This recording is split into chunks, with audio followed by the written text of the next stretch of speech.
Good dude. Do I need to go? Russell Scott, please come to the front.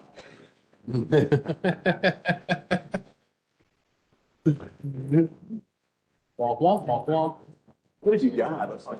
Huh? Happy Meals? Artist via packets. Or mine? Yeah. Me too. I love all of us. Welcome everyone to tonight's meeting of Greenville City Council. Nice to have you with us. Please rise for invocation by Councilman DeWorkin, followed by the Pledge of Allegiance. Thank you, Mayor. Dear God, what a glorious day you have given us. Springtime has arrived, thankfully, and let us give thanks to you for springtime in Greenville. Also, let us not forget those who are in need and those who we are here to serve. And please give us the guidance and blessings to serve Greenville well. With all that in your glory, amen. Amen. I pledge Pledge allegiance to the flag Of the United States of America. to the republic for which it stands, one nation, under God, indivisible, with liberty and justice for all. Thank you very much. Clerk, call the roll. Councilmember John DeWorkin. Here. Councilmember Lillian Fleming. She's here. Here. Councilmember Ken Gibson. Here. Councilmember Will Brazington. Councilmember Russell Stahl. Councilmember Dorothy Dow. Here. Mayor Knox White. Here, you have the minutes of April 24th, which will stand approved as submitted. I want to thank council for the long, arduous budget session earlier today. How many hours were we in there? 3 hours, something like that? But a fantastic presentation by staff and city manager. We appreciate it. Feel like our goals are being met through the budget today, so we appreciate all the effort that went into that. Do we have a Leah list? No, sir. No? Okay, thank you. We have a presentation by our friends at Visit Greenville. So y'all are first up. Thank you. Hey, Beth. Of course. Good afternoon. Thank you for having us here. My name is Beth Paul. Of course, the general manager at the Bon Secours Wellness Arena, but also the relatively newly appointed chairman of Visit Greenville SC. It's a role I've really enjoyed over the past couple of months and so excited about the future of the organization. The 17-member board, of course, was tasked recently with seeking out a new leader, a new executive to take the organization from where it is today to greater levels into the future. And so I'm here today again to express my support of the organization as the chairman, my enthusiasm about the future. We're about to endeavor on a 10-year strategic plan. There's just a lot of great things in place for the organization, as well as to introduce Heath Dillard, new president and CEO of the organization. He comes with a wealth of knowledge, a wealth of enthusiasm, and a real passion for our community and understanding its role and its position and how we work collaboratively with the city. And so I'm very excited to introduce Heath Dillard as the new president and CEO of Visit Greenville SC, who's going to share more details on the exact relationship with the city. So thank you all for having us here today. I appreciate your time and energy. Welcome, Heath. Your first presentation among many, I'm sure, to come. So good to have you in Greenville. Yeah, thank you very much. It is a pleasure to be here and to meet some of you in person for the first time.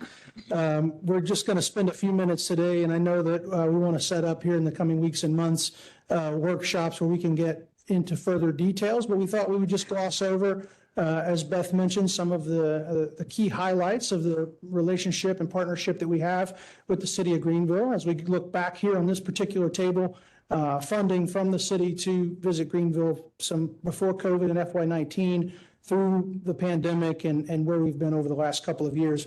Very happy to come into an organization that is well supported and well funded through multiple funding relationships and municipalities.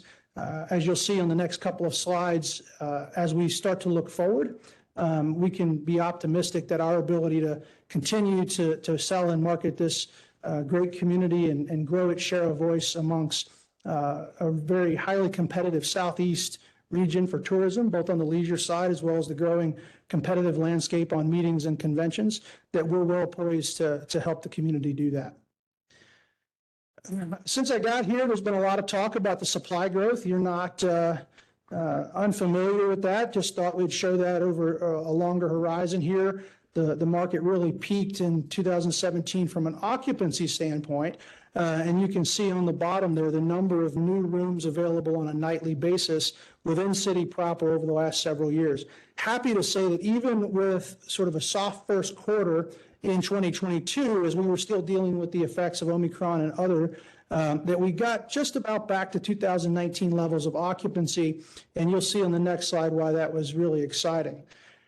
So when you actually look at how many hotel rooms it takes on an annualized basis to get to 70% occupancy, it took 300,000 more rooms sold within the city of Greenville in 2022 compared to the 76% occupancy that we experienced in 2017 when we sold just over 1 million room nights.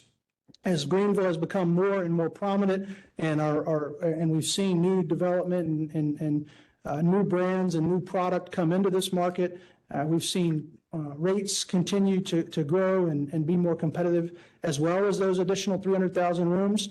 Revenues represented here on the green line, over $181 million in 2022 in hotel rooms revenue within the city of Greenville. So Visit Greenville certainly doesn't try and take credit for all of that. We want to be a voice and an advocate for the industry, but we do have a significant role to play. And over the last 9 months of our fiscal year, we've had a paid media investment on the leisure side of just over $2.3 million. And what we're doing with that is, as you can imagine, it's in a lot of different places, trying to grow awareness for Greenville, trying to gain share from those markets like Charleston and Asheville and Charlotte and Atlanta and Columbia and Nashville and other really great destinations throughout the Southeast. We're really trying to change the perception for those who might be unaware of Greenville as a travel destination. And we're really seeing fantastic results through that $2.3 million in leisure advertising spending. People are searching, they're actively seeking more information on hotels and other activities within our market. We see 7,000 people a day show up to our website looking for more information about how to travel here and how to make the most out of their experience. Just in the last 9 months of this fiscal year, we've seen almost 65,000 hotel bookings, not room nights, but bookings. And those bookings have generated $22.2 million, almost a 10-to-1 return on our leisure advertising investment just in the last 9 months. How many searches a day, did you say? 7? On our website specifically, we see 7,000 people a day show up to visit greenvillesc.com. Yeah, and that's up significantly. And our hotel partners and the people who are leaving our site and going directly to our hotel partners to go to their booking page is up almost 81% year over year. And then lastly, for me, I just want to talk about the events, the ones that you're probably familiar with, the ones that you might have attended and maybe even read about in the newspaper, the SEC Women's Basketball Tournament or the NCAA Women's Basketball Tournament, Bassmaster from a year ago. Those really high-profile events are obviously really impactful to our community, but our team is working very, very hard every day with city staff, with the convention center, with our hotel partners throughout the community to fill our community with group room nights on a daily basis. And so similar to the leisure slide that you saw earlier, our team has booked 171 events for this year and for future years over the first 9 months of our fiscal year that we're currently in. Those events will lead to attendance of over 85,000 people, generate over 60,000 room nights, and drive spending into not just our hotels, but our restaurants, our shops, all types of different activities throughout the market and produce a total economic impact of $25.3 million. I'm very happy to report to you that we've got a really talented and enthusiastic staff who come to work every day very passionate about the community that they serve. We're eager to continue to grow our relationship with stakeholders across the community. We believe that tourism is absolutely a team sport and that we can't do it alone. And we appreciate your support along the way as well. I have a question about the number for economic impact. Does that include, what's in that? Is that room nights as well as food and beverage? Yes, sir. Retail spending, catering, food and beverage, hotel rooms, parking, a little bit of everything. So he kind of drawing on that 9.3 to 1 or thereabouts ROI ratio. Is simply hotel. Yeah, seem to be derived from that. So why, I mean, that's a good healthy ratio that you all have tout, but why do you look at just the comparison between median versus something broader?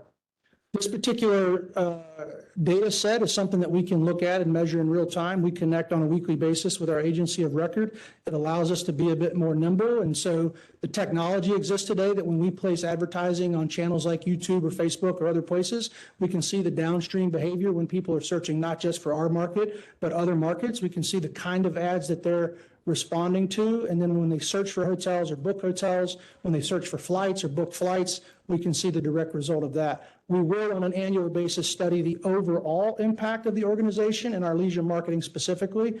But in real time, we can report flight revenue and hotel revenue. And that's why Is that's this ratio largely held steady in recent years? absolutely, yep. It's coming out of COVID, it was a lot stronger as you saw people really get out there. A lot of communities around the country, in the Southeast particularly, are spending a lot of advertising money. Beth and I were just in Columbia today, and our counterparts in Myrtle Beach were complaining, thankfully, that markets that are urban destinations and are seeing growth are starting to steal some of the business from beaches and more rural and natural areas. And so we're trying to play a role in that as well. Right. Okay. So I have I don't know if it's a confession or a correction. It's a correction to make to what I have said to council members. And we meet bi-monthly, and these numbers are shared with the board. The discretionary number that had been allocated, that I've spoken of, the 560, has not been given to VGSC for the past. You have it on the slide where it showed a 0. Okay, so right? It's one of those earlier slides. The 560,000 discretionary. Yeah. The ATAX grants, yes. And the state mandated funds, absolutely. But in terms of the discretionary number, although it's been budgeted, it has not gone to them. The H-Tag. The discretionary number that's in, yeah. So my point being, there was a question of what is this going for? That number is not going. I will say from a board standpoint, there's been a strong push. A couple things to note from the takeaway from his presentation. Heath's presentation is we are back to pre-COVID levels on occupancy, despite a 16% increase in hotel rooms. So we're not at 2017, but you can see we're basically par with 2019 pre-COVID. There's been a big push from their staff to get traction back on group travel, which evaporated in one night in 2020, as did business travel. So that's been, a climb that I think they've done very well.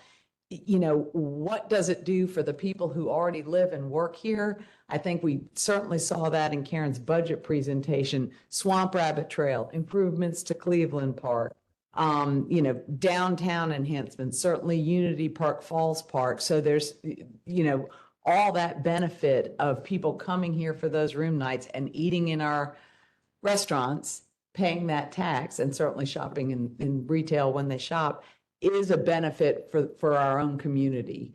And I really commend Heath to his leadership in being here. He has great institutional knowledge, and I welcome any council members who want to see presentations from the board meetings. They're very informative. You look at that hotel occupancy rate, it wasn't that long ago that we had fewer than 1,000 rooms. At one time, we had an aspiration to have 1,000 rooms, because you get 1,000 rooms, you get real conventions here and conferences where we've long exceeded 1,000, and more to come. But the occupancy rate that's really surprising a lot of people, but it's great to see. Your question? I do. I have a few comments. Thanks for being here. Thanks for all you do. And Beth, same to you. Thanks for all that you do for our community. Notwithstanding Beth and her efforts, which a couple years ago when we had the NCAA men's here, the arena did a fantastic job, but I know my council members heard me kind of gripe a little bit about the lack of coordination outside of the arena. And I'll just say what a breath of fresh air to have you here to work with Beth and all the coordination that went into the tournaments that came. I'm a true believer that sports is often a front door to the community, who would ever know who Gonzaga is without basketball, right? Nobody. And so, same was true at my alma mater with Clemson, but I see that with the city, and I saw a really good coordinated effort the last time the NCAA's or the women's and the SEC was here. And I appreciate that because, we're never going to have the Olympics here or the World Series or the Super Bowl, but we do get the NCAA's. It's a very big deal. The world is watching. And so I would contend, and I appreciate the spirit in which you work in and what I saw with these tournaments, that is such a huge opportunity, not just for the arena or for the hotels, but for the entire community to say, welcome to Greenville, South Carolina, and for us to showcase to the world. So I'll just offer myself and this council and the city to do even more to help you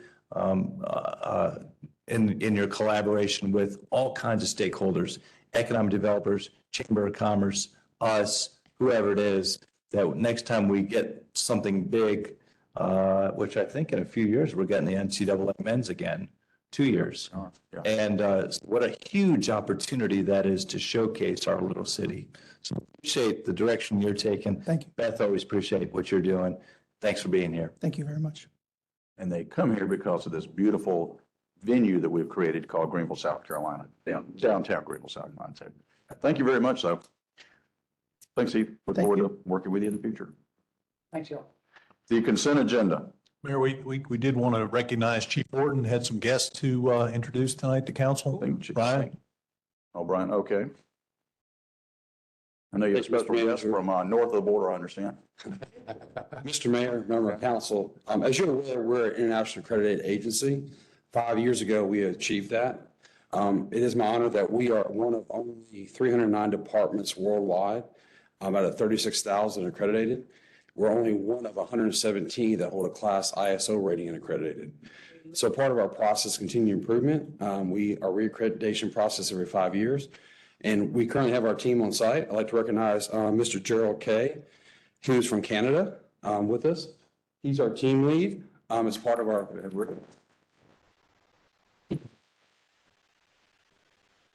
As part of the four-member team here from SIPC that's accrediting us and going through the process, we met with the city manager this morning, with our HR department, our director, our finance director, and then we've been with them all afternoon dealing with our process through the fire department. So we'll have an out briefing with the city manager and his team Thursday morning with recommendations he's found in our department where we continue to improve as an organization. Thank you. Chief, when do we know, so we're going through a reaccreditation Yes, ma'am. with the ISO, and when will we know whether or not we have that? So what happens in our accreditation process, we have to upload documentation, the entire book to the team. Their team processes this before they come in. So that's the first check mark that we meet the process for them to come in for a site visit. Then his team looks at core categories to make sure that we're meeting the requirements for accreditation.